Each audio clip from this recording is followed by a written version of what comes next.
State bank में मुंहिंजी मुलाज़मत क़िस्त 10।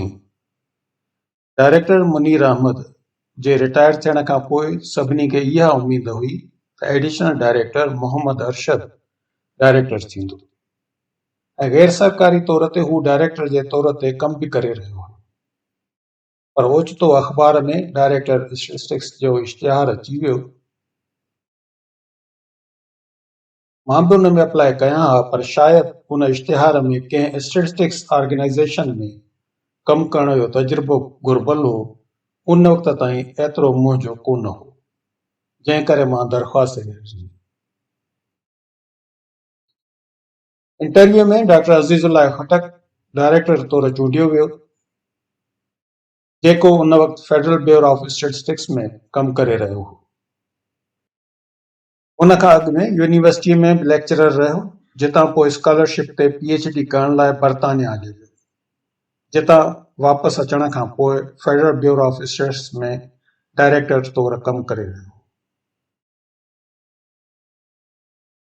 खटक साहब जे अचण सां डिपार्टमेंट जो माहौल तब्दील थी वियो। एतिरनि सालनि खां हिक क़िस्म जे माण्हुनि जी हिकटी रहंदी आई हुई। उन्हनि खे इहा ॻाल्हि हज़म न पई थी, छाकाणि जो खटक साहब जो को पंहिंजो ग्रुप न हुयो, न ई वरी संदसि को अहिड़ो इरादो हो। पर जीअं त इहा फितरी ॻाल्हि आहे त पठाण दोस्त हिन जे वेझो हूंदा हुया ऐं पोइ हुन जे ख़िलाफ़ बि इहा प्रोपेगेंडा कई वई त हुन पश्तून ग्रुप ठाहियो आहे, जंहिंजी शिकायत गवर्नर ताईं वञी पुगी। साॻे नमूने मुंहिंजे स्टेटिस्टिक्स डिपार्टमेंट में अचण करे स्टेट बैंक जे ॿियनि डिपार्टमेंटनि जा सिंधी दोस्त मूंसां मिलण ईंदा हुया त उन ते तबसरा कंदा हुया त साईं अचणु शुरू थी विया। स्टेटिस्टिक्स डिपार्टमेंट में मूं समेत 3 सिंधी हूंदा हुयासीं।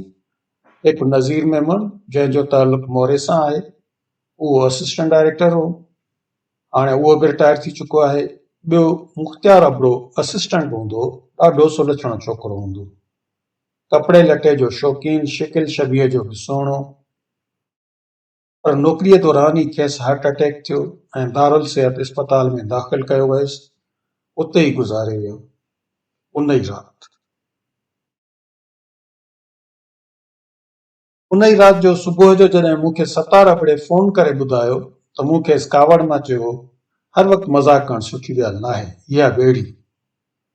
उन पोइ कसम खणी यकीन ॾियारियो, सॼी डिपार्टमेंट में ॾुख फैलिजी।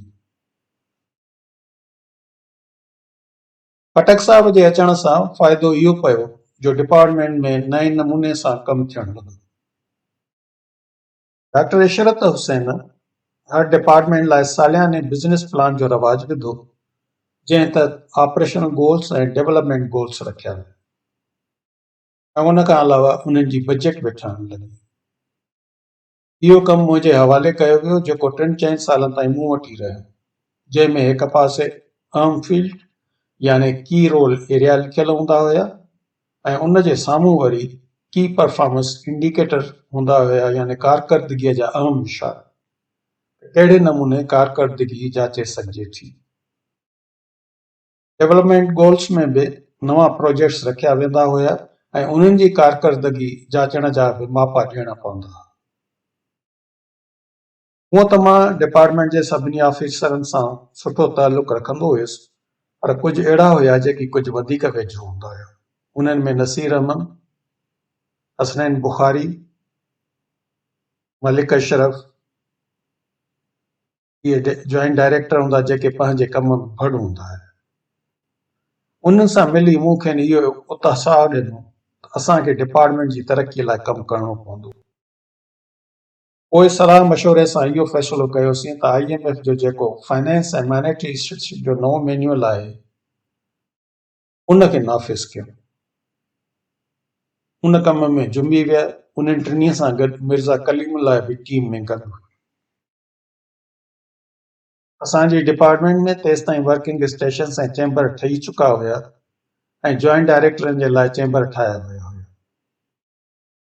नसीर ऐं मलिक साहब हिक चैम्बर में वेहंदा हुया, पोइ उते रोज़ इन्हनि ते बहस थींदो हो।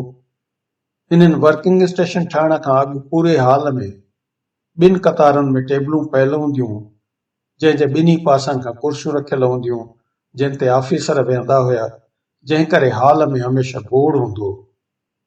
कचहरियूं बि लॻियूं पयूं हूंदियूं हुयूं, पर वर्किंग स्टेशन्स ठहण खां पोइ हर को पंहिंजे कम में लॻो पियो हूंदो ऐं कंहिं वटि बि टोलनि जे टोला न वेही सघण जी जॻह हूंदी न ई वेहंदा हुआ, जंहिं करे घणो शोर बि घटिजी वियो ऐं माण्हुनि जी कारकर्दगी बि बहितर थियण लॻी।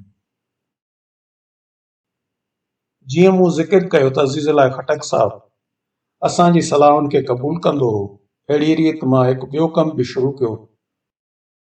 आउटलुक ईमेल ते स्टेटिस्टिक्स ब्रॉडकास्ट शुरू कई, जंहिंमें जॾहिं का बि डेटा ठहंदी हुई ऐं स्टेट बैंक जी वेबसाइट ते रखंदा हुआसीं त उन डेटा जी वस्फ़, तजियो ऐं ग्राफ ईमेल जे ज़रिए मुख़्तलिफ़ डिपार्टमेंटनि, एग्ज़ीक्यूटिव डायरेक्टर्स खां वठी गवर्नर ताईं मोकिलींदो हुयुसि। उन जो फ़ाइदो इहो थियो जो असांजी डिपार्टमेंट खे सुञाणण लॻा ऐं असांजो इमेज बहितर थियण लॻो। अहिड़ीअ रीति ॿिया बि काफ़ी कम कयूं, जिन सां स्टेटिस्टिक्स डिपार्टमेंट जो इमेज बहितर थियण लॻो, जंहिं ते बि वारे वारे ऐं मौक़े जी मुनासिबत सां लिखो।